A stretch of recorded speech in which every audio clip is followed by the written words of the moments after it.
Bonjour et bienvenue dans votre journal hebdomadaire Tibet This Week. Je suis Rixin Genkang avec une nouvelle édition d'actualité sur le Tibet, sa sainteté le Dalai Lama et l'administration centrale tibétaine. Voici le sommaire de notre revue hebdomadaire. Sa sainteté le Dalai Lama partage sa vision d'un monde plus compatissant et pacifique. Dr Sangye, pandémie de Covid-19, résultat d'un régime autoritaire et de sa mentalité. Résolution de la question tibétaine impérative pour la paix de l'Inde avec la Chine. Dr Sangye, président de l'administration centrale tibétaine. Des experts de l'ONU appellent à des mesures décisives et urgentes contre la Chine. L'administration centrale tibétaine exhorte le Conseil des droits de l'homme des Nations Unies et les États membres à évaluer les violations des droits de l'homme par la Chine. 106 ans de l'accord de Shimla de 1914, preuve historique du Tibet en tant que nation indépendante. Les marcheurs de la paix tibétains appellent l'ONU à tenir la Chine responsable de la violation des droits de l'homme au Tibet. L'Institut tibétain des arts et du spectacle consacre son été musical en hommage à Sa Sainteté le Dalai Lama, diffusion en direct pour la première fois.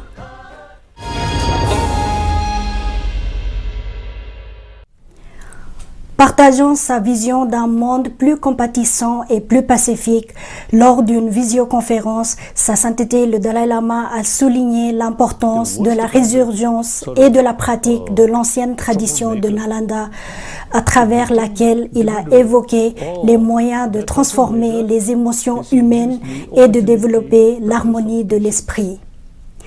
Too much anxiety, too much anger, then physical condition also sometimes difficult. So all this result of the practice of ancient Indian knowledge. So I really appreciate this life. I met Indian tradition and a serious sort of study and a serious thinking and a serious practice. Immense benefit. Very good.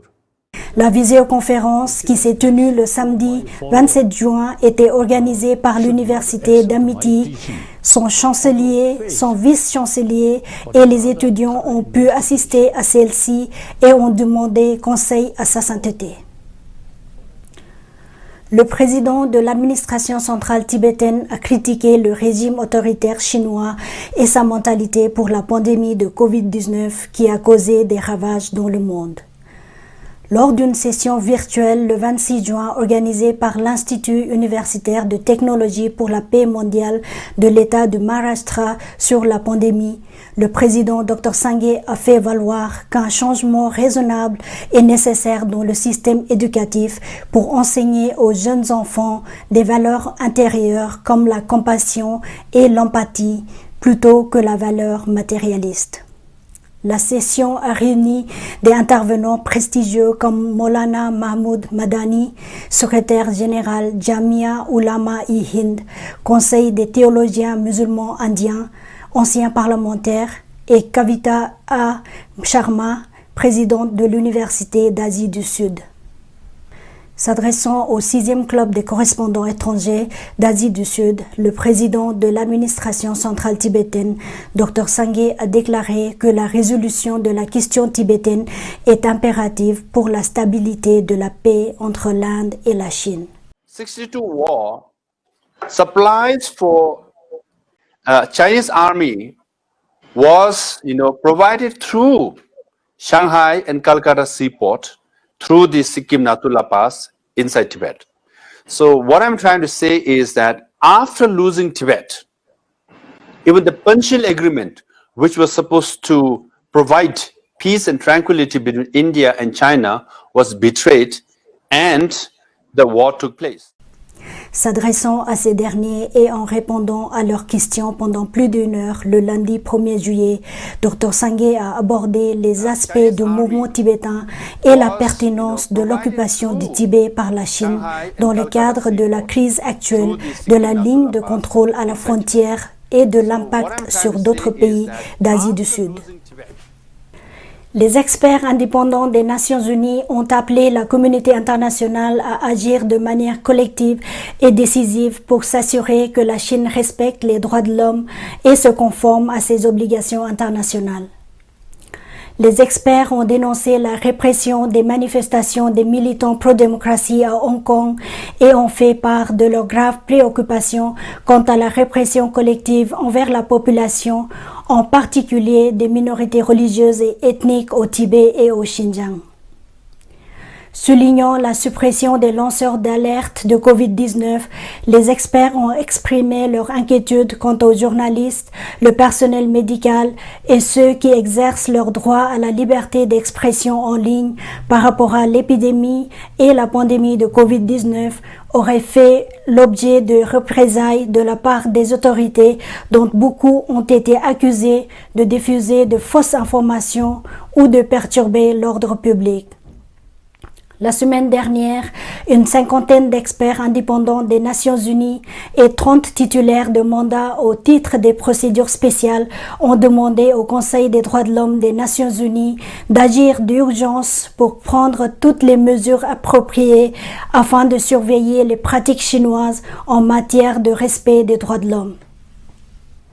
En accord avec l'appel urgent lancé à la communauté internationale par les experts des Nations Unies, le président de l'administration centrale tibétaine, Dr Sangye, a publié une déclaration exhortant le Conseil des droits de l'homme des Nations Unies et les États membres à tenir une session spéciale pour évaluer les violations des droits de l'homme commises par la Chine et d'établir un mandat de rapporteur spécial des Nations Unies sur la Chine afin de surveiller, analyser et soumettre un rapport annuel sur la situation des droits de l'homme au Tibet et dans d'autres régions de la République populaire de Chine.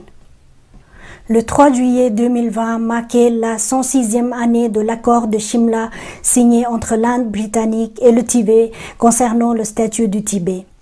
Théon Dojé, chercheur au Tibet Policy Institute, a déclaré que l'accord de Shimla de 1914 prouve historiquement que le Tibet est une nation indépendante reconnue comme un pays ayant le pouvoir et le statut de signer des traités avec d'autres nations sur un pied d'égalité.